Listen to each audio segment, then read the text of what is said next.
বিহুৰ আচল মানুহজনে নাই, সেইকাৰণে এইবাৰ আগতকৈ বিহুটো অলপ সেমেকা। বিহু তেনেকৈ বহুত বিশেষ আমাৰ গাত লগাও নাই। তথাপিও পৰম্পৰাখিনিতো কৰিব লাগিবই। নমস্কাৰ, মই লক্ষ্মীয়ে আপোনালোক সকলোকে মোৰ অন্য এটি নতুন ভিডিঅ'ৰ মাজলৈ স্বাগতম জনাইছোঁ।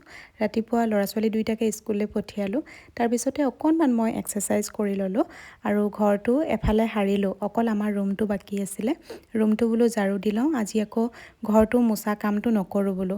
কাইলৈ ভালকৈ মোহাৰিম, কাৰণ মোৰ বহুত কাম আছে আৰু কামখিনি কৰি লৈ গাটো ধুই ব্ৰেকফাষ্টৰ যোগাৰ কৰিলোঁ। খুৱাই বুৱাই মানুহজনক পঠিয়ালোঁ। এতিয়া মই চাৰিওফালে 4টা পাতি দিছোঁ সোনকালে হ'বৰ কাৰণে। এফালে ভাত পাতি দিছোঁ, এফালে দালি আৰু এফালে ভেন্দি ভাজি বনাই আছোঁ আৰু আনফালে এয়া মাংস বনাবলৈ লৈছোঁ। তেওঁ মাংস অকণমান আনি দি থৈ গৈছিলে আৰু সোনকালে বনাই যিমান পাৰোঁ আজৰি হ'ব বিচাৰিছোঁ, কাৰণ মোৰ বজাৰ সমাৰ বহুতখিনি কৰিব লগা আছে, পাৰ্লাৰলৈ যাবলৈ আছে। এইফালে বনাই থাকোঁতে মই মনে মনে হাঁহি আছোঁ, কিয় জানেনে? আপোনালোকৰ আগত কৈছোঁ বাৰু, মানে মোৰ শাহুমাজনী একেবাৰে আজলি। তেওঁ যিখিনি জানে সেইখিনি কৈ থাকে আৰু তেওঁ যিমানখিনি জানে, যিখিনি জানে সেইখিনিকে হয় ভয় দি মই শুনি থাকোঁ আৰু তাৰ ওপৰত মানে মই একো জনা দেখাবলৈ নেযাওঁ, তেওঁটোকে হয় বুলি মানি লওঁ আৰু সেনেকৈয়ে হাঁহি আছিলোঁ সেইকাৰণে মনে মনে।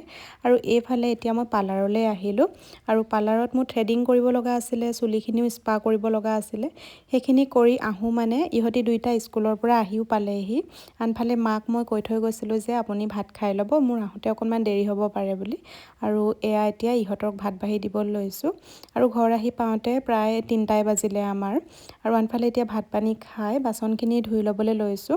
বিহু বজাৰ যে একোকে কৰাই নাই, সেইটো কাৰণে মই আজি বোলো গোটেইখিনি বজাৰ সমাৰ সকলোবোৰ কৰিবলৈ মানে যাম আৰু এইফালে এতিয়া কিটচেনটো চাফা কৰি ল'বলৈ লৈছোঁ। আপোনালোকে বিহু বজাৰ কৰিলে নাই বাৰু? সকলোৱে কৰি আজৰি চাগে, মোৰহে ইমান দেৰি হৈছে এইবাৰ, কাৰণ মানুহজনো নাছিলে ঘৰত, ইলেকশ্যনৰ কাৰণে তেওঁ গৈছিলে।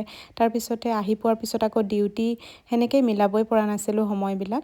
আজি ভাবিছোঁ বোলো বিহু বজাৰখিনি কৰি আনো আৰু বিহুততো নতুন কাপোৰ কানি পিন্ধিব লাগিবই, নিজেও পিন্ধাৰ লগতে সকলোকে দিব লাগিব, সেইটো কাৰণে এতিয়া এইফালে আমি দুজনে বজাৰ কৰিবলৈ যাবলৈ ওলালোঁ। মাজনী আৰু বেটাক লৈ যাম বুলি ভাবিছিলোঁ, কিন্তু ইমানেই বেছি ভিৰ। দিনত যেতিয়া আমি পাৰ্লাৰলৈ গৈছিলোঁ তেতিয়াই মানে গণেশগুৰিলৈ যাওঁতে ইমানেই গাড়ীৰ জাম, গাড়ী ৰাখিবলৈ ঠাই নাই, মানুহৰ ইমান বেছি ভিৰ আছিলে। সেইটো কাৰণে ইহঁতৰ দুটাক বোলো নিনো, আমি দুইজনে গৈ বজাৰ আনো।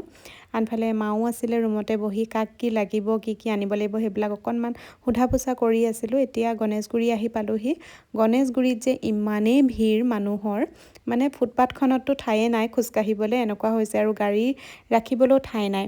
আৰু প্ৰথমতে মাজনীৰ কাৰণেই ল'লোঁ, তাইৰ কাৰণে বিচাৰি কেইবাখনো দোকানত তাইক যেনেকুৱা ধৰণৰ লাগে আকৌ ভিডিঅ' কল কৰি দেখাবও লগা হৈছে, তাইলৈ ল'লোঁ। আৰু এই খাৰুখিনি যে এনেকুৱা খাৰুবিলাক খুব ধুনীয়া লাগে, মাজনীলৈ কেইডালমান অনা হ'ল বাৰু, মোলৈ লোৱা নাই আৰু তাইয়ে পিন্ধিব বুলি তাইলৈ ল'লোঁ। আৰু এইফালে মাথা বিষাই গ'লগৈ জানেনে, ইমানেই মানে কাপোৰ বিচাৰি ফুৰোঁতে।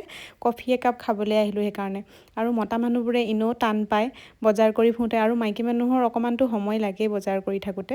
আৰু এইফালে নাৰিকল আৰু কেঁচা হালধি ল'বলৈ আহিলোঁ। সেয়া লৈ আকৌ এতিয়া আহি আছোঁ মেখেলা চাদৰৰ দোকানৰ ফালে। মাজনীৰ কাৰণে কিনা হ'ল, বেটাৰ কাৰণে কিনা হ'ল। এইফালে এতিয়া মানুহজনৰ কাৰণে তেওঁ চাই আছে। আৰু মেখেলা চাদৰৰ বৰ ধুনীয়া কালেকশ্যন আছে ভিকু মাৰ্কেটত, তাতে সোমালোঁ। কিন্তু মই মেখেলা চাদৰ কিনা নাই, যিহেতু মই কেইদিনমানৰ আগত মানে বিয়াত কাপোৰ লৈছোঁ। মেখেলা চাদৰৰ যোৰা মায়ো নালাগে বুলি ক'লে, সেইকাৰণে অকল চাদৰহে আনিছোঁ। এতিয়া এইফালে ঘৰ আহি পালোহি আৰু ঘৰ আহি পাওঁতে আমাৰ 10টাই বাজিলে। ইমানেই মানে দেৰি হ'লগৈ ইখন দোকানৰ পৰা সিখন দোকান ঘূৰি। বাকী বাৰু বজাৰখিনি হৈ গ'ল বিহু বুলি। আৰু আপোনালোকক এতিয়া এটাকৈ দেখাই নাথাকোঁ, যিহেতু পিন্ধিলে এনেও দেখা পাবই আৰু ভিডিঅ'সমূহত। বাকী মা আৰু সকলোকে দেখাই লওঁ বাৰু। ভিডিঅ'টো ইমানে আছিলে, বাই।